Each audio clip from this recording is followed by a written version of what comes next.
আপনি বাসায় ফিরে গিয়ে বা মসজিদেই কোরআন তেলাওয়াত করবেন। আমরা কোরআন তেলাওয়াত করব, কোরআন তেলাওয়াত করবেন এক পারা পারেন না অর্ধেক পারা পারেন না 5 পৃষ্ঠা, 5 পৃষ্ঠা পারেন না কমপক্ষে 1 পৃষ্ঠা পারবেন না, 1 পৃষ্ঠা করে হলেও প্রতিদিন কোরআন তেলাওয়াত করতে হবে। পারবেন ইনশাল্লাহ? প্রত্যেক হরফে 10 নাকি পাবেন।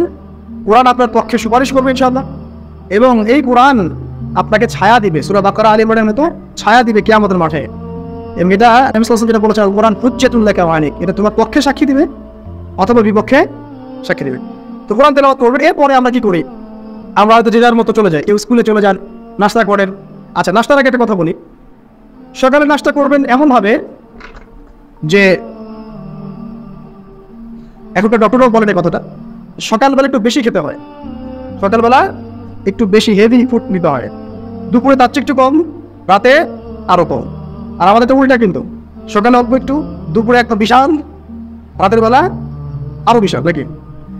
তো নিয়মটা হচ্ছে এই যে সকালে খেতে হয় বেশি, সারাদিন আপনাকে কাজ করতে হবে, সকালে আপনাকে বেশি হাইজেনিক ভালো ফুড খেতে হবে।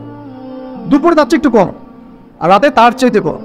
এভাবে খেতে পারলে প্রফিটিক খাওয়া হবে ইনশাল্লাহ। আর খাবার আমাদের সুন্নাহ মতো খাওয়ার দরকার নেই, নবী সাল্লাল্লাহু আলাইহি ওয়াসাল্লামের সুন্নাহ মতো খান। আমাদের সুন্নাহটা কেমন? আমরা 7 পেট খাই। 5 পেট?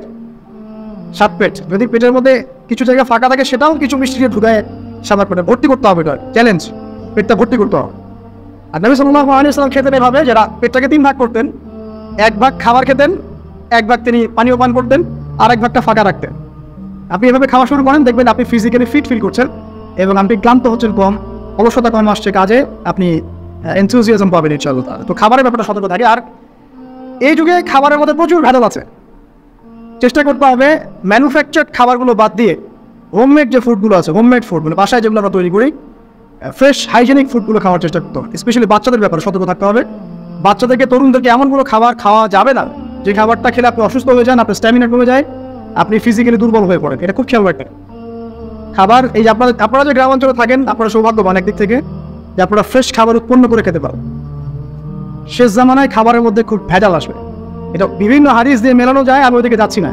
কনক্লুশন বললাম, শেষ জামানায় খাবারের প্রচুর ভেজাল আসবে। তো এই ভেজালগুলো থেকে দূরে থাকতে হলে আমাদেরকে হাইজেনিক ফুডের দিকে ফোকাস করতে হবে এবং প্রোডাক্ট খাবার উৎপন্ন করে খেতে পারলে খুব বেশি ভালো হয়। না পারলে রুট লেভেল থেকে খাবার নিয়ে আসতে হবে। আর অ্যাটলিস্ট ম্যানুফ্যাকচার যে খাবারগুলো বাজারে ঘোরাফেরা করে, এগুলো অ্যাভয়েড করতে হবে। দেখতে অনেক মুখরোচক লাগতে পারে, স্বাদ অনেক মজা হতে পারে, কিন্তু এগুলো শরীরের জন্য অনেক ক্ষতিকর। এতে করে আমাদের যুব সমাজ আস্তে আস্তে কিন্তু দুর্বল হয়ে যাচ্ছে। এখনকার যুব সমাজকে তাকায় দেখেন, আমাদের বাপ-দাদাদেরকে তাকায় দেখেন, যারা এখানে বয়স্ক মুরব্বী আছে, দেখেন একজন মুরব্বীর সাথে এখনকার যুবকের কুস্তি লাগান, পাঞ্জা লাগান, বা ওই যে একটা রিংয়ের মধ্যে ঢুকে বক্সিং ম্যাচ দেন, একটা দেখেন কে পারে। আমি নিশ্চিত ওই চাচাই পার। আমরা নিজেরাই তো প্রমাণ। আমাদের বাপ দাদাদের বয়সী যারা আছেন, তারা এখনো দিব্যি মাঠে কাজ করে, দেখবেন 4 ঘন্টা 5 ঘন্টা 8 ঘন্টা রিক্সা চালাচ্ছে, ভ্যান চালাচ্ছে, বেশি কাজ করছে, কত পরিশ্রম করছে। আমাদের যুব সমাজের দিকে তাকায় দেখেন না, আপনি একটু চেহারাগুলো দেখেন না, চেহারাগুলো তাকায় দেখেন, চাপাগুলো বসে গেছে গাঁজা খেতে খেতে, হিরোইন খেতে খেতে দেখবেন চাপাগুলো বসে গেছে একদম, চোখগুলো ঢুকে গেছে একদম মাদক খেতে খেতে। হ্যাঁ, হস্তমৈথুন করতে করতে শরীর রোগা, চলতে পারে না। কথা শুনতে খারাপ লাগছে না? বাস্তব, এগুলোই বাস্তব এখন। হ্যাঁ, ঘুম নাই, সারা রাত জাগ না, ওই যে ফজরের পর ঘুমায়, আর রাতে যে বিকাল 4টায় উঠে, দেখবেন শরীরটার দিকে তাকায় দেয়, চলতে পারে, এনার্জি নাই। একটা ক্রিকেট ম্যাচে লাগাই দেন, ও দেখবেন 2-4 ওভার ব্যাটিং করে শেষ। কোন কাজ করতে পারবে? ওই মাঠের বাইরে থেকে বলতে পারবে যে আর এই খেলতে পারে না, অমুক খেলতে পারে না, তমুক খেলতে পারে না। ওকে লাগাই দেন না, ব্যাটটা ধরে ধরে লাগাই দেন, দেখবেন কয়টা পিটাতে পারবে। জিম করে না, ফিজিক্যালি এক্সারসাইজগুলো করে না, স্কিল নাই। আগেকার মানুষ অনেক স্কিল ছিল, তারা ঘরের কাজ পারতো, সাঁতার পারতো, তারা মার্শাল আর্ট পারতো, কৃষিকাজ পারতো, অন্যান্য বিভিন্ন সেক্টরে তারা কিন্তু মানে মাল্টি প্রতিভার অধিকারী ছিল। স্কিল কম, দেখবেন একদিকে ফোকাস করা। এগুলো কীভাবে হলো আসলে? এগুলো তো একদিন হয়নি। সারাদিন দেখবেন ফোনে, আর মেয়ের পিছনে, আর কফি শপে, অথবা মিউজিকের কোনো ইনস্ট্রুমেন্ট নিয়ে বসে আছে, অথবা এর মাঝে যদি কেউ মন্দের ভালো থেকে থাকে, সে দেখবে টিকটক করছে। এইগুলাই এখনকার পুরুষদের মধ্যে, এই ইয়াং জেনারেশনের মধ্যে ওই সৌর্য বীর্য গায়েরত্বটা পাওয়া যায়। দেখবেন গায়েরত একটা ব্যাপার আছে, গায়েরত সৌর্য বীর্য এটা নাই। এর অন্যতম একটা কারণ এটাও, এর খাদ্যাভ্যাসের একটা ব্যাপার আছে। ফিজিক্যালি তারা ফিট না। তো আল্লাহ পাক এই বিষয়গুলো আমাদের বোঝার তৌফিক দান। সব কিছু রিলেটেড। আপনাকে যদি একজন প্রোডাক্টিভ মুসলিম হতে হয়, শারীরিকভাবে আপনাকে ফিট থাকতে হবে। মেন্টালি ফিট থাকতে হবে, আপনাকে মানসিকভাবে শক্ত থাকতে হবে, চ্যালেঞ্জ নেওয়ার ক্ষমতা থাকতে হবে, হয়তো সময় নষ্ট করা যাবে না। যে কাজ ফাহেসা দুনিয়াবি কাজ পড়াশোনার কোনো স্বার্থ নাই, ওখানে সময় নষ্ট করা যাবে না। ঠান্ডা মাথায় প্ল্যান করতে হবে যে আমি আমার জীবনে কী করতে চাই, কার পরে আমি কী করবো, তারপরে কী করবো, আমার প্ল্যান থাকতে হবে। রেজাল্ট খারাপ হয়েছে, হতাশ হয়ে আত্মহত্যা করবেন কিছু? কি এমন হয়েছে আপনার জীবনে? একটা মেয়ে ছেড়ে চলে গেছে, এই জন্য বিষ খাবেন কেন? কি হয়েছে? একটা মেয়ে তো ছেড়ে চলে গেছে, মেয়ের অভাব নাকি? বোরখা পরা মেয়েরাও তো এখন কিস করা যায় না। বোরখা পরা মেয়েগুলো দেখেন রাস্তাঘাটে ওই যে নায়কের হাত ধরে চুমু খাচ্ছে, অনলাইনে দেখে আসলাম একটু। ওই যে বলছিলাম যে সব বোরখা পরা মেয়ের মধ্যেই আপনার ইয়ে থাকে না, দিনদারিতা থাকে না। সব বোরখা পরা মেয়ের মধ্যেই কিন্তু দিনদারিতা থাকে না। তো বোরখা থেকে পাগল হওয়ার দরকার নেই এখন। এবং সে বলছে আমার জীবন সার্থক। মানে একজন গায়ের মারাম ব্যক্তিকে, ফিল্ম স্টার একজন গায়ের মারাম ব্যক্তি, তাকে সে হাত ধরে চুমু খেয়ে বলছে তার জীবন সার্থক। তাহলে কোন প্রজন্ম লালন করে কবরে যাচ্ছে ওরা চিন্তা করেন একটু। আর যার হাতটা ধরে এই কাজটা করছে সে আবার মাথায় হাত বুলে দিচ্ছে, মা কোথায়? আশ্চর্য একটা বিষয়। আর এগুলো আমরা প্রমোট করছি অনলাইনের মধ্য দিয়ে, যে কোনো অনলাইনে দেখবেন এটা চলছে রাতারাতি। মানে এগুলো উষ্টানো হচ্ছে আমাদেরকে, শোনেন, আমাদেরকে এগুলো এইসব পাপের মধ্যে এমনভাবে নিয়ে আসা হচ্ছে যে মনে হচ্ছে এগুলো স্বাভাবিক। এক সময় একটা মেয়ে যদি রেট হতো, মানুষের মাথা ব্যথা শুরু হয়ে যেত, অফিস আদালত কোর্ট কাছারি করে একাকার করে ফেলতাম। এখন রেপ হতে হতে হতে হতে মনে হয় এটা স্বাভাবিক। আগে একটা মানুষ মদ পান করলে তার মধ্যে একটা ফিলিংস থাকতো আমি খারাপ কাজ করছি। এখন এই মদকে প্রমোট করতে করতে মদটাকে এত ইজি করে ফেলা হচ্ছে, মনে হচ্ছে এটা স্বাভাবিক বিষয়। মানুষ খুন করাটা, আগে একটা মানুষকে খুন করলে মানুষ মনে হতো যেটা এটা বিশাল পাপ, একটা সমাজে মানুষের দিকে খারাপ চোখে দেখা থাকতো।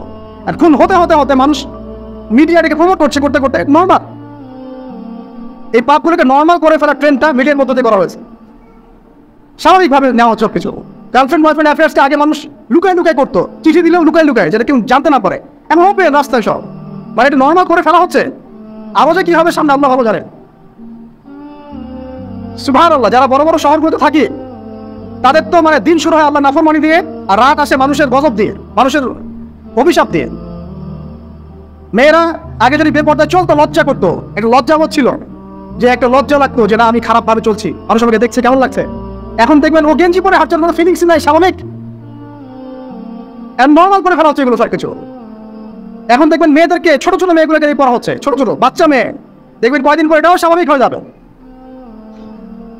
প্রতারণা, আগে মানুষ প্রতারণা করলে মানুষ মনে করতো যে আমাকে মানুষ প্রতারক মনে করতে পারে, একটা চক্ষু লজ্জা কাজ করতো। এখন সেই চক্ষু লজ্জা নাই, নর্মাল। ঘুষ নেওয়াটাকে মানুষ মনে করতো আগে যে কেউ জানতে পারলে হয়তো সমস্যা, আর নর্মাল এখন নিতেই পারে, ঘুষ ছাড়া হবে না তোমার জব। করাপশনে মানুষ গেলে মানুষ ভয় করতো যদি যদি জেনে যায় আমার চাকরি থাকবে না। এখন নর্মাল, ও বড় করাপ্টেড, তার চেয়ে ছোটটা আরেকটু কম, তার চেয়ে ছোটটা আরেকটু কম, একটা চক্র সব কিছু, এভরিবডি ইনভলভ, এগুলো টপ টু বটম সবাই ইনভলভ। এরকম সিচুয়েশনে আমরা কিভাবে দিন নিয়ে পালন করবো যদি শক্ত না হয়ে? সব চলে যাচ্ছে আজ থেকে, সব চলে যাচ্ছে। একটা সময় ছিল একজন মুসলিম ব্যক্তিকে অন্যায়ভাবে মেরে ফেলবে, একজন মুসলিম নারীকে অন্যায়ভাবে রেপ করবে, মানুষ চিন্তাই করতে পারে। একজন মুসলিম নারীর সম্ভ্রম বাঁচানোর জন্য এই ভারতবর্ষে সশস্ত্র যুদ্ধ হয়েছে বিন কাসিমের নেতৃত্বে, একটা মেয়ের ইজ্জত বাঁচানোর ইস্যুকে কেন্দ্র করে। এখন লক্ষ লক্ষ মুসলিম মেয়ের ইজ্জত নষ্ট করা হচ্ছে, কারো কোনো ফিলিংস নাই, স্বাভাবিক। একটা রাষ্ট্রদূতকে হত্যা করেছিল তাবুক যুদ্ধের সময়, নবী সাল্লাল্লাহু আলাইহি ওয়াসাল্লাম 30,000 সৈন্য নিয়ে ধাওয়া করেছিলেন। এত বড় সাহস আমার রাষ্ট্রদূতকে হত্যা করো? এখন সারা বিশ্বে লক্ষ লক্ষ মুসলিম হত্যা করা হচ্ছে, কারো কোনো ফিলিংস নাই। মানে আমি বোঝাতে যাচ্ছি আপনাদেরকে, সব কিছুকে নর্মাল করে ফেলা হয়েছে। কয়দিন পর দেখবেন ছেলে ছেলে নর্মালি বিয়ে করে ফেলবে। দেখেন এখন কি চক্ষু লজ্জায় কাজ করে যে আমি সমকামী, মানুষ কি মনে করবে? আস্তে আস্তে দেখবেন এমন সময় আসবে ও মনে করবে যে নর্মাল। সব কিছুকে মিডিয়ার মধ্যে দিয়ে নর্মাল করা হচ্ছে। এসব মিডিয়াগুলো ইউজ করা থেকেও করে থাকা উচিত। আল্লাহ পাক আমাদেরকে হেফাজত করুন। আমি আসুন ফজরের সালাতের কথা বলছিলাম, আমি অনেক দূরে চলে গেছে। জাস্ট পড়েন, ফজরের নামাজ পড়েন, সময়টা কাজে লাগান। আমি বলছি সময়গুলোকে কাজে লাগান। ফজরের পর খাওয়া দাওয়া করবেন, রাসূলের সুন্নাহ মতো খান, ইবাদত হবে ইনশাআল্লাহ। এরপরে আপনি কিছুটা সময় এক্সারসাইজ করেন, খেলেন, মাঠে গিয়ে খেলেন, কোনো সমস্যা নেই। ওই টিকটক চালানোর চাইতে, ফোন দেখার চাইতে মাঠে গিয়ে খেলেন। মাঠে ফুটবল খেলেন আধা ঘন্টা, বা ক্রিকেট খেলেন, বা এমন কোনো খেলা খেলেন যে খেলাটাতে আপনার শারীরিক কসরত হচ্ছে, তাও খেলেন। অথবা এগুলো তো সুযোগ না থাকলে আপনি চলে যান জিমে গিয়ে জিম করেন, ফিজিক্যালি কাজ করেন। অথবা মাঠে গিয়ে আপনার বাবাকে সাহায্য করেন, আপনার বাবা যে গেছে মাঠে তাকে সাহায্য করেন। আল্লাহ পাক আমাদেরকে তৌফিক এনায়েত করুন, আমিন। ফিজিক্যালি ফিট থাকার চেষ্টা করা হোক। এরপরে আসেন সকাল 10টার দিকে যখন চলে আসবো আমরা, তখন আমরা চেষ্টা করবো 2 রাকাত চাশতের নামাজ পড়ার জন্য, বা সালাত দুহা যেটাকে বলা হয়। সালাতে দুহা যে ব্যক্তি পড়বে তার রিজিক আল্লাহর পক্ষ থেকে বরকত নেমে আসবে ইনশাআল্লাহ। এরপর কি করবেন? এরপর আমরা হয় কেউ যাবো স্কুলে, কেউ কলেজে, কেউ হয়তো অফিসে, কেউ ব্যবসায়। আমরা এখন সবাই আমাদের কর্মক্ষেত্রে যাব। যারা শিক্ষাক্ষেত্রে যাব স্টুডেন্ট হিসেবে, তারা চেষ্টা করবো কি, আমরা চেষ্টা করবো যে আমরা যে জ্ঞানটা অর্জন করছি এই জ্ঞানটাকে যেন ইসলামের কল্যাণে কাজে লাগাতে। আপনি জেনারেল লাইনেই পড়েন আর মাদ্রাসা লাইনেই পড়েন, একই নসিহত। আর যারা মাদ্রাসা লাইনে পড়বেন, সকালবেলা উঠে মাদ্রাসায় যাবেন, তারা নিঃসন্দেহে আল্লাহর বাছাইকৃত বান্দা, সৌভাগ্যবান বান্দা। তাদের উচিত হবে না দিনের জ্ঞানটাকে দুনিয়ার জন্য ব্যয় করা। তাদের উপর বেশি দায়িত্ব পড়তে হবে যে তারা যেন দিনের জ্ঞানটাকে দিয়ে আল্লাহর জমিনে দিনটার প্রচার এবং প্রসার ঘটায়। আল্লাহ পাক তাদেরকে কবুল করুন, আমরা দোয়া করি। তো পড়াশোনা করতে যারা যাবো আমরা এই চিন্তা করে যাব। যারা পড়াতে যাব তারাও চিন্তা করবো যে এমন কিছু শেখাবো যেটা শিখলে আমার স্টুডেন্টের পরকালটা টিকবে, দুনিয়াতেও কল্যাণ হবে, পরকালটাও টিকবে ইনশাআল্লাহ। জেনারেল নলেজগুলো খুব ইম্পর্টেন্ট। ইসলামিক নলেজগুলোর সাথে সাথে আমাদেরকে অবশ্যই ইংরেজি বলেন, সায়েন্স বলেন, এই যে আপনার ম্যাথামেটিক্স বলেন, পলিটিক্যাল সায়েন্স বলেন, জিও পলিটিক্স বলেন, ইকোনমিক্স বলেন, মেডিকেল সায়েন্স বলেন বা ইঞ্জিনিয়ারিং বলেন, এগুলো পড়তে হবে, জানতে হবে। না জানলে আমরা কী করবো? আমরা কিন্তু বহির্বিশ্ব থেকে ছিটকে চলে আসবো, আমরা কিন্তু ওদেরকে চ্যালেঞ্জ করতে পারবো না। তো ওই জন্য কোরআন সুন্নাহর জ্ঞানের সাথে এই জ্ঞানগুলোও লাগবে। অতএব যে যেখানে পড়াশোনা করছেন অনেস্টির সাথে পড়াশোনা করেন, আপনার জ্ঞানটাকে ইসলামের কল্যাণে কাজে লাগানোর চেষ্টা করছেন। এটা গেলে এডুকেশন সেক্টর। যারা আমরা ব্যবসায় যাব, রাতে তাহাজ্জুদ পড়েছি, ফজর জামাতে পড়েছি, ইশরাক পড়েছি, এখন কি ব্যবসায় গিয়ে মাপে কম দিব? ওখানে ইবাদত নাই, ওখানে ব্যবসায় মাপে কম দেওয়া যাবে না। ওখানে গিয়ে কি আমি মাল মজুত করব? ওখানে গিয়ে কি আমি মালের মধ্যে পণ্যে ভেজাল দিব, মিশাবো? একজন সৎ এবং অনেস্ট ব্যবসায়ী, নবীজি বলছেন সাল্লাল্লাহু আলাইহি ওয়াসাল্লাম, একজন সৎ এবং অনেস্ট ব্যবসায়ী কিয়ামতের মাঠে নবীদের সাথে থাকবে ইনশাআল্লাহ। আর যারা মাপে ভেজাল দিবে, পণ্যে ভেজাল দিবে, অন্যকে ঠকাবে, নবীজি বলছেন মান ওয়াশানা ফালাইসা মিন্না, যে ব্যক্তি মানুষের সাথে ধোঁকাবাজি করে, প্রতারণা করে, মাপে কম দেয়, ঠকায়, মজুত করে, জনগণকে কষ্ট দেয়, গভর্নমেন্টকে চাপে ফেলে, এরা আমাদের উন্মত অন্তর্ভুক্ত। অতএব ব্যবসা করলেই যে পার পেয়ে যাবে এমন নয়। ব্যবসা করতে হবে করার মতো আমানতদারিতার সাথে। অবশ্যই মাপ ঠিক রাখতে হবে, মজুতদারি করা যাবে না, আমাদের পণ্যে ভেজাল মিক্স করা যাবে না, কৃত্রিম সম্পদ তৈরি করা যাবে না। এগুলো যদি করেন তাহলে আপনার নাম যেমন উম্মতে মুহাম্মাদি থেকে কাটা পড়ে যায়, দুনিয়াতে আল্লাহর পক্ষ থেকে দুইটা আযাব আসে। এক হচ্ছে ওই জনগণের মধ্যে, ওই জনসমষ্টির মধ্যে দুর্ভিক্ষ নেমে আসতে পারে এবং বৃষ্টিপাত বন্ধ হয়ে যেতে পারে। আরেকটা হচ্ছে ওই জনগণের উপরে জালেম শাসককে আল্লাহ চাপিয়ে দিবেন। এটা আযাব কাদের কারণে আসলো? ব্যবসায়ী, এক শ্রেণীর ব্যবসায়ীর কারণে আসলো। কিছু কিছু মানুষের ফলে সারা নেশন সাফার করে।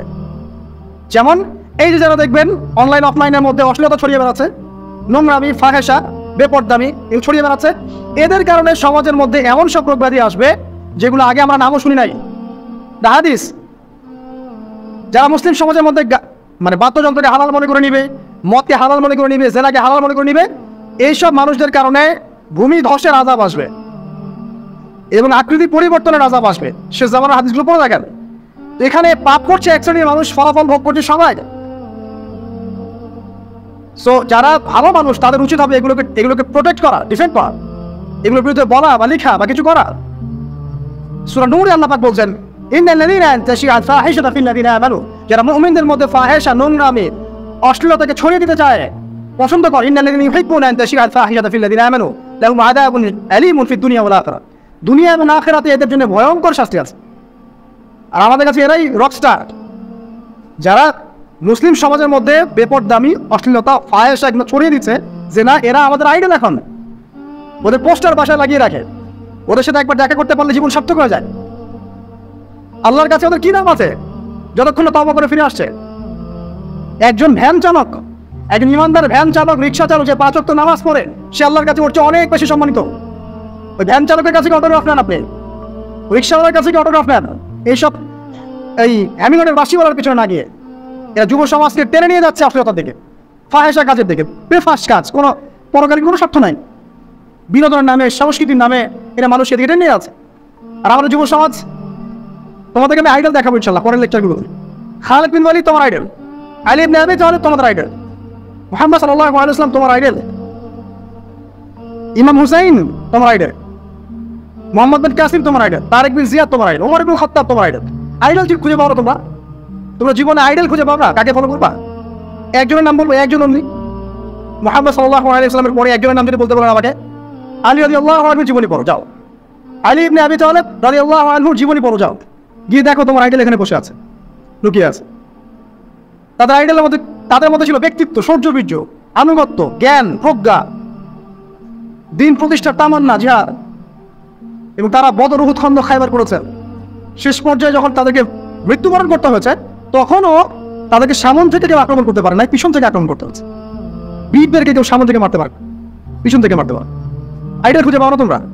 মেসি তোমার আইডল, নেইমার তোমার আইডল, বলিউড হলিউডের নায়ক নায়িকা তোমাদের আইডল?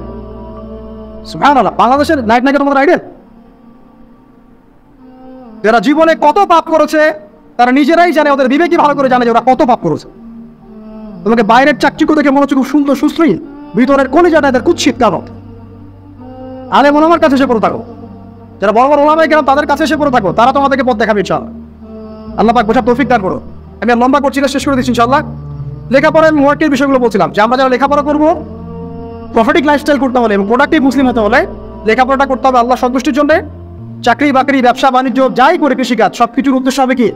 আল্লাহ সন্তুষ্টি অর্জন করে এবং ওই ক্ষেত্রে সৎ থাকা, কাউকে না ঠকানো, মাপে কম না দেওয়া, দুর্নীতি না করা, ঘুষ না নেওয়া। তাহলে আপনার জীবনের প্রত্যেকটা কাজই কি হবে? ইবাদত হিসেবে গণ্য হবে ইনশাআল্লাহ তাআলা। শেষ করার আগে আমরা জোহরের ওয়াক্তে চলে আসছি। আপনি আপনার জব সেকশনে কাজ করছেন, নামাজের ওয়াক্ত হলো, নামাজ পড়ে নেবেন। আচ্ছা, নামাজের আগে আপনি 4 রাকাত সুন্নাত পড়বেন, শেষে 2 রাকাত। চেষ্টা করবেন দিনে 12 রাকাত সুন্নাত পড়ার জন্য। ফজরের আগে 2, জোহরের আগে 4, পরে 2, 6 আর 2 8, মাগরিবের পরে 2, এশার পরে 2। এই যে মোট 12 রাকাত সুন্নাত যে ব্যক্তি নিয়মিত পড়বে, জান্নাতে আল্লাহ পাক তার জন্য একটা ঘর নির্মাণ করবেন ইনশাআল্লাহ তাআলা। প্রতিদিন একটা ঘর, প্রতিদিন একটা করে ঘর আপনি পেতে পারেন মাত্র 12 রাকাত নফল বা সুন্নাত আদায় করার মধ্য দিয়ে। জোহরের ওয়াক্ত চলে আসলো, আমরা যেখানে থাকি, স্কুলে বা কলেজ, ইউনিভার্সিটিতে বা চাকরির ক্ষেত্রে, নামাজটা পড়ে নেবেন ইনশাআল্লাহ। এবার আবার কাজে যান, কাজ করেন, লাঞ্চ করেন, খাওয়া দাওয়া করেন। আবার খাওয়ার সুন্নাত ভুলে যান না। 7 প্লেট না, 1 প্লেট খাওয়ার, 1 প্লেট মানে 1 প্লেট ফাঁকা, এবং হাইজেনিক ফুড, ম্যানুফ্যাকচার না। তারপরে যান, রেস্ট করেন, কাইলুলা যেটাকে বলে, 1 থেকে 1.5 ঘন্টা রেস্ট করেন, ঘুমান। তারপরে আপনি বিকেল সময়টা আবার আসরের নামাজ পড়েন, আপনার কর্মক্ষেত্রে কাজগুলো সারেন। সন্ধ্যায় আপনি আবার বাসায় ফিরে আসবেন। সন্ধ্যায় বাসায় ফিরে আসবেন, ফিরে আসার পরে মাগরিবের সালাত পড়লেন জামাতে। পড়ার পরে বিকেল টাইমটা, মাগরিবের আগে বিকেল টাইমটা আপনি ঘুরতে যান, পরিবারকে সময় দেন, বাচ্চাদেরকে সময় দেন, একটু দিনী ভাইদের সাথে বসেন। ওই সময় যদি কোনো হালাকা অ্যারেঞ্জ করা যায়, মসজিদ ভিত্তিক তালিমে বসেন, যদি হাদিস পড়েন, কোরআন দার্স নেন, বা অনলাইনে করে লেকচার শুনেন, বা বই পড়েন, কিছু একটা করেন। আর পরিবারকে সময় দেন। পরিবারকে সময় দেওয়ার পর মাগরিবের ওয়াক্ত হয়ে যাওয়ার পরে, মাগরিবের নামাজ শেষ, ফজরের পর আপনি যে আমলগুলো করেছেন মাগরিবের পর, সেই আমলগুলো আবার করতে হবে, সেম কাজ। এভাবে করতে করতে দেখবেন 1 ঘন্টা চলে গেল। বাসায় গিয়ে আপনি পরিবারকে সময় দেন, আপনার অফিসের কাজ, হোমওয়ার্ক, স্কুলের কাজ, ইউনিভার্সিটির কাজ, এগুলো শেষ করেন। শেষ করার পরে আপনি রাতের খাবার খেয়ে নেন, খেয়ে নিয়ে আবার চলে আসেন মসজিদে, এশার নামাজ পড়েন, পড়ে বাসায় গিয়ে জাস্ট ঘুম। আর দেখা দেখি নাই। তখন আপনি আবার দেখবেন ফজর ওই 4টা 3টে উঠতে পারবেন, তাহাজ্জুদ পড়তে পারবেন, ফজর পড়তে পারবেন, আবার আপনার দিনটা লম্বা হবে ইনশাআল্লাহ। এভাবে 1 দিন 2 দিন না, সপ্তাহে 7 দিন, মাসে 30 দিন, বছরে 365 দিন যখন এই প্রজন্ম কাটাতে পারবে, আমরা কাটাতে পারবো, তখন আমাদের মুখে মানাবে দ্বীন ইসলাম প্রতিষ্ঠার কথা। তার আগে আমাদের মুখে এসব কথা মানায়